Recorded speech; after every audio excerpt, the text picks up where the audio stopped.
100 টাকাতে বৃদ্ধি পেল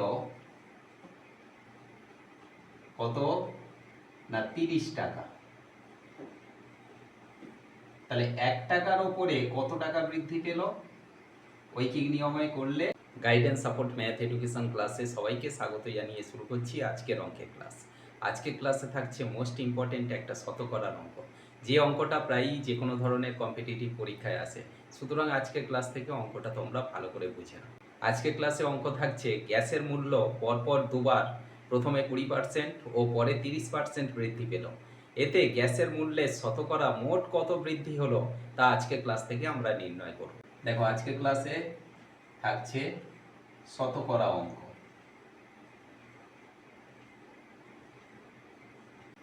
আমাদের এই অঙ্কে বলা হয়েছে যে গ্যাসের মূল্য মানে গ্যাসের দাম দুবার বেড়েছে। প্রথমে 20% বেড়েছে, আবার তারপরে 30% বেড়ে। তাহলে এই যে পরপর দুবার 20% এবং 30% বাড়লো, প্রথমে গ্যাসটার মূল্য কত ছিল সেটা কিন্তু আমরা জানি না। এখন যে গ্যাসটার মূল্য হলো এই বৃদ্ধি পাওয়ার ফলে সেটা কত হলো, এটা আজকে ক্লাস থেকে আমরা নির্ণয় করব। তাহলে এই জন্য প্রথমে আমরা লিখব যে মনে করি গ্যাসের মূল্য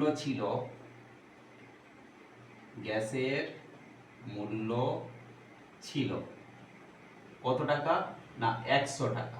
এটা আমরা ধরে নিলাম। গ্যাসের কত দাম ছিল জানি না, তাহলে আমরা ধরে নিলাম 100 টাকা। প্রথম ক্ষেত্রে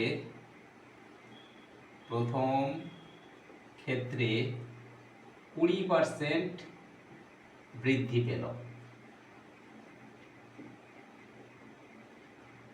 তাহলে এই 20% বৃদ্ধি পেয়ে গ্যাসের দাম কত হলো না, গ্যাসের দাম হলো 20% মানে 100 টাকার ওপরে 20 টাকা বেড়েছে। তাহলে 100 টাকা ছিল, তার সঙ্গে 20 টাকা বাড়লো, বেড়ে মোট গ্যাসের দাম কত দাঁড়ালো না 120 টাকা।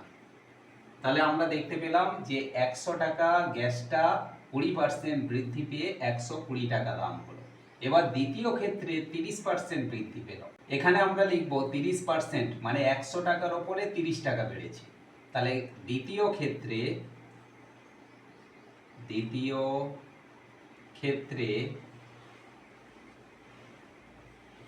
100 টাকাতে বৃদ্ধি পেল কত না 30 টাকা। তাহলে 1 টাকার উপরে কত টাকা বৃদ্ধি পেল? ঐকিক নিয়মে করলে 30/100 টাকা। আর গ্যাসের মূল্য প্রথমে বৃদ্ধি পেয়ে কত দাঁড়িয়েছিল 120 টাকা। তাহলে এই 120 টাকার উপরে 30% বৃদ্ধি পেলে কত দাম হয় না 30 × 120। এই 120টা এর সঙ্গে গুণ হলো, আর নিচে আমাদের 100 আছে, এটা থেকে গেল। এবার আমরা কাটাকাটি করব। দেখো নিচের দুটো শূন্য, ওপরের দুটো শূন্য কেটে দিলাম। তাহলে ওপরে থাকলো 3 × 12। 3 12 কত না 36 টাকা। এই 36 টাকাটা গ্যাসের দাম বেড়েছে। তাহলে দাম ছিল কত টাকা 120 টাকা বৃদ্ধির পরে, এখন দাম কত বেড়েছে না 36 টাকা। তাহলে দ্বিতীয় ক্ষেত্রে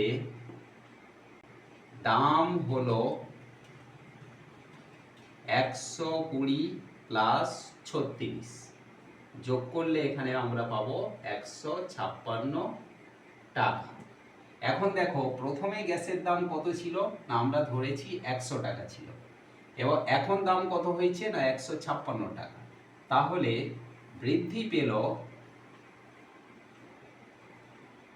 মানে মোট বৃদ্ধি পেল গ্যাসের দাম কত না 156 - 100 সমান 56%। তাহলে এই যে অঙ্কটা, একটা গ্যাসের প্রথমে মূল্য ছিল, তারপরে 20% বেড়েছে, তারপরে 30% বেড়েছে। আমরা যদি স্বাভাবিকভাবে যোগ করি বা দেখি তাহলে দেখব যে 20% বেড়েছে, 30% বেড়েছে। তাহলে 30, 20, 50% মোট বৃদ্ধি পেল। কিন্তু এখানে আমরা ক্যালকুলেট করে দেখলাম যে মোট বৃদ্ধি পেল 56%। আশা করি আজকের ক্লাস থেকে শতকরার এই ইম্পর্টেন্ট অঙ্কটা তোমরা ক্লিয়ারলি বুঝতে পারলে।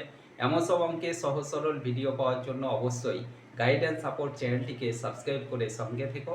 সবাই ভালো থেকো, সুস্থ থেকো। দেখা হচ্ছে পরবর্তী ক্লাস।